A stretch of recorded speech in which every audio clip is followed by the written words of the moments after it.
नमस्कार, मैं doctor Vipin Bansal, vastu consultant. आज फिर आप लोगों के लिए एक और नए विषय पर चर्चा करना चाहूँगा। आज का विषय है गोमुखी प्लॉट। हर व्यक्ति के दिमाग में एक ही बात होती है कि गोमुखी प्लॉट वास्तुशास्त्र के अनुसार घर के लिए सबसे अच्छा माना जाता है। लेकिन मैं आपको बताना चाहूँगा कि गोमुखी प्लॉट, कुछ प्लॉट तो बहुत अच्छे होते हैं और कुछ प्लॉट बहुत ज़्यादा खराब होते हैं। उसके भी अलग अलग कई कारण बनते हैं। मैंने पिछली कई वीडियो में आपको गोमुखी प्लॉट्स के बारे में जानकारी दी है, आप मेरी वो वीडियो भी देख सकते हैं। मैं आप लोगों के लिए हमेशा ही नए नए विषयों पर वास्तुशास्त्र के साथ साथ अपने अनुभव की जानकारी देता रहता हूँ। आज का विषय है north facing plot.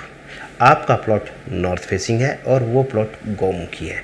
Gomukhi plot कैसे होते हैं? जिसका फ्रंट यानी जो आगे की दीवार है वो छोटी होती है और पीछे की दीवार, बैक साइड की दीवार बड़ी होती है, यानी आगे की दीवार से पीछे की दीवार बड़ी होती है।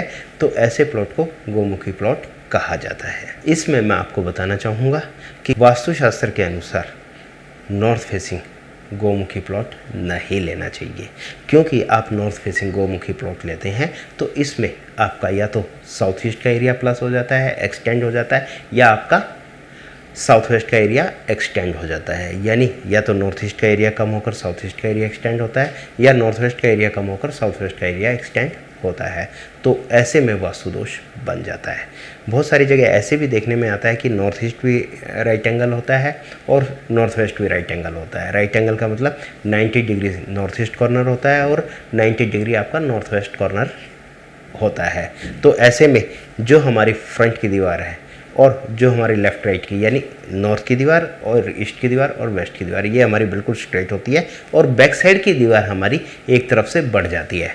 जब हमारी ये दीवार एक तरफ से बढ़ती है तो पीछे वाली दीवार के साथ या तो ईस्ट की दीवार बढ़ेगी या आपकी वेस्ट की दीवार बढ़ेगी।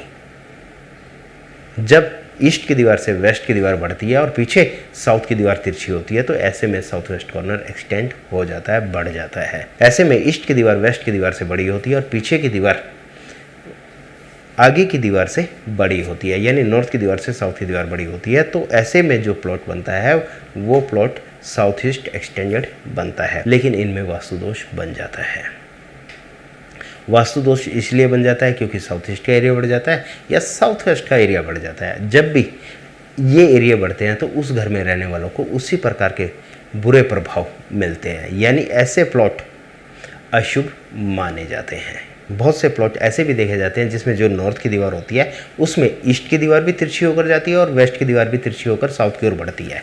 तो दोनों दीवारें तिरछी होकर बढ़ जाती है और पीछे की जो साउथ की दीवार है वो भी अपनी नॉर्थ की दीवार से बड़ी हो जाती है, यानी साउथ ईस्ट का कॉर्नर भी बढ़ जाता है और साउथ वेस्ट का भी कॉर्नर बढ़ जाता है। तो ये भी एक वास्तु दोष बनता है। यदि आप ऐसा प्लॉट लेने जा रहे हैं तो आपको ऐसा प्लॉट बिल्कुल भी नहीं खरीदना चाहिए।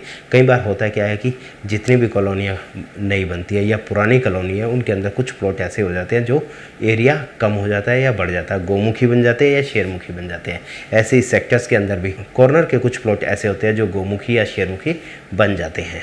तो वो प्लॉट सस्ते मिल जाते हैं। आदमी सस्ते के चक्कर में ऐसे प्लॉट को खरीद लेता है। तब तक तो उसे मालूम नहीं होता, जब प्लॉट खरीद लेता है तो वो अपने रिश्तेदारी में यार दोस्तों के साथ शेयर करता है कि मैंने ऐसे एक यहाँ पर इस जगह एक प्लॉट लिया है और उस प्लॉट की जो डायमेंशन है वो इस प्रकार से है। तो दूसरा व्यक्ति उसको कहता है कि ये प्लॉट गोमुखी है या शेरमुखी है। आपने ऐसा प्लॉट गलत ले लिया। लेकिन कई बार व्यक्ति को पता नहीं होता या व्यक्ति ये सोच लेता है कि ऐसा प्लॉट सस्ता मिल रहा है तो हमें ले लेना चाहिए, तो वो व्यक्ति ऐसे प्लॉट को ले लेता है। तो मैं आपको कहना चाहूँगा यदि आप ऐसा कोई प्लॉट लेने जा रहे हैं तो ऐसे प्लॉट को बिल्कुल भी ना खरीदें, चाहे वो आपको कितना ही सस्ता क्यों ना मिल रहा हो।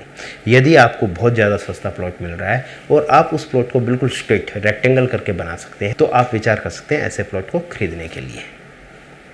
यदि आप ऐसा प्लॉट खरीद चुके हैं तो मैं आपको कहना चाहूँगा कि ऐसे प्लॉट को 90 एंगल यानी चारों कोनों को 90 डिग्री करके ऐसे प्लॉट में बिल्डिंग बनाकर रह सकते हैं।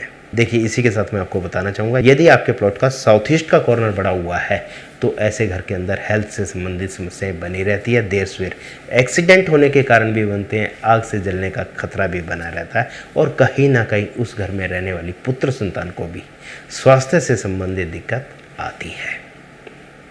ऐसे ही साउथ वेस्ट का कॉर्नर बड़ा हुआ हो तो ऐसे घर में रहने वाले मेल मेंबर परेशान रहते हैं, बुरी आदतें आने के कारण बनते हैं। घर के अंदर बीमारी भी आती है और कहीं ना कहीं पैरालिसिस होने के कारण भी बन जाते हैं, लकवा लगने के कारण भी देर सवेर बन जाते हैं। तो ऐसे में मैं आपको कहना चाहूँगा, यदि आपका साउथ वेस्ट का कॉर्नर बड़ा हुआ है और आपका प्लॉट गोमुखी है तो ऐसे प्लॉट को आप ना खरीदें। यदि साउथ ईस्ट का एरिया बड़ा हुआ है तो भी ऐसे प्लॉट को ना खरीदें। यदि आपके दोनों कॉर्नर बड़े हुए यानी साउथ ईस्ट कॉर्नर भी बड़ा हुआ है और साउथ वेस्ट कॉर्नर भी बड़ा हुआ है तो भी आपको ऐसे प्लॉट को नहीं लेना चाहिए। यदि आप ऐसे प्लॉट को ले चुके हैं तो जैसे मैंने आपको पहले बताया कि चारों कोनों को 90 एंगल करके बाकी के बढ़े हुए भाग को आप अलग कर सकते हैं, तो आप ऐसे प्लॉट के अंदर अपनी बिल्डिंग बनाकर रह सकते हैं, अपना घर बनाकर रह सकते हैं। इसी के साथ आपको ध्यान रखना है, जो आपका बड़ा हुआ एरिया है उस एरिया में जाने के लिए आपने वहाँ पर अपनी बिल्डिंग के अंदर कोई भी खिड़की या दरवाज़ा नहीं लगाना है। इस बात का आपने खास तौर पर ध्यान रखना है। यदि आप इस प्रकार से अपना घर बनाते हैं तो वास्तुशास्त्र के अनुसार आपको शुभ फल ही प्राप्त होंगे। आपका प्लॉट गोमुखी बनता है तो आपको हमेशा ध्यान रखना चाहिए, गोमुखी प्लॉट हमेशा ही साउथ फेसिंग या वेस्ट फेसिंग ही अच्छे रहते हैं और उसमें भी सिर्फ नॉर्थ ईस्ट का भाग बढ़ता है तो आप ऐसे प्लॉट को खरीद सकते हैं। यदि आप वेस्ट फेसिंग प्लॉट लेते हैं तो साउथ ईस्ट बड़ा हुआ हो तो ऐसा प्लॉट ना खरीदें। यदि आप साउथ फेसिंग गोमुखी प्लॉट लेते हैं और उसका नॉर्थ वेस्ट का भाग बड़ा हुआ है तो आपको ऐसा प्लॉट नहीं लेना चाहिए। मैं हमेशा ही आप लोगों के लिए नए नए विषय पर वीडियो बनाता रहता हूं और वास्तुशास्त्र के साथ साथ अपने अनुभव की जानकारी देता रहता हूं।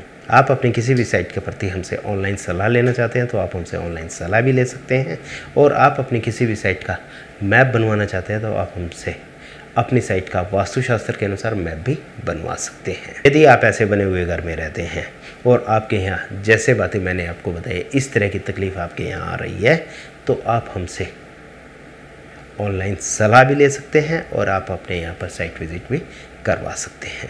हमारे पिताजी द्वारा लिखित प्रथम पुस्तक लक्ष्मी प्रवेश कैसे हो, जिसमें उन्होंने वास्तुशास्त्र के साथ साथ अपना अनुभव भी लिखा। आप अपना नया घर बनाने जा रहे हैं या आप अपनी किसी भी काम के लिए नई बिल्डिंग बनाने जा रहे हैं, चाहे वो आप रेंट पर्पज़ से बना रहे हैं या वेयर हाउस बना रहे हैं या फैक्ट्री बना रहे हैं या ऑफिस ब्लॉक बना रहे हैं या हॉस्पिटल बना रहे हैं या कॉलेज बना रहे हैं या यूनिवर्सिटी बना रहे हैं, तो आप हमारी इस पुस्तक को मंगवा सकते हैं। क्योंकि आप अपनी नई बिल्डिंग बना रहे हैं तो मेरा अपना अनुभव ये कहता है कि यह पुस्तक आपकी बिल्डिंग को वास्तु दोष मुक्त बनवाने में काफ़ी हद तक सहायक होगी। आप हमारी यह पुस्तक मंगवाना चाहते हैं तो नीचे स्क्रीन पर दिए गए नंबर पर संपर्क करके आप हमारी यह पुस्तक मंगवा सकते हैं। आप मेरी इस वीडियो को ध्यान से देखें, सुने, समझे और विचार करें। आपको लगता है कि बंसल जी की बातें बिल्कुल सही है तो आप अपने यहाँ पर इस तरह के छोटे छोटे बदलाव करके अपनी समस्याओं का समाधान आप खुद कर सकते हैं। आपको मेरी वीडियो अच्छी लगी तो मेरी वीडियो को लाइक भी करें और अपने सर्कल में शेयर भी जरूर करें। आपने मेरे चैनल को अब तक सब्सक्राइब नहीं किया है तो आप मेरे चैनल को सब्सक्राइब कर लीजिएगा और साथ में बेल आइकन जरूर दबाएं ताकि मेरे आने वाली जितनी भी नई वीडियो है उनकी नोटिफिकेशन आपको समय समय पर मिलती रहे। इसी तरह अगले प्रोग्राम में फिर एक नए विषय पर चर्चा करेंगे। तब तक के लिए नमस्कार।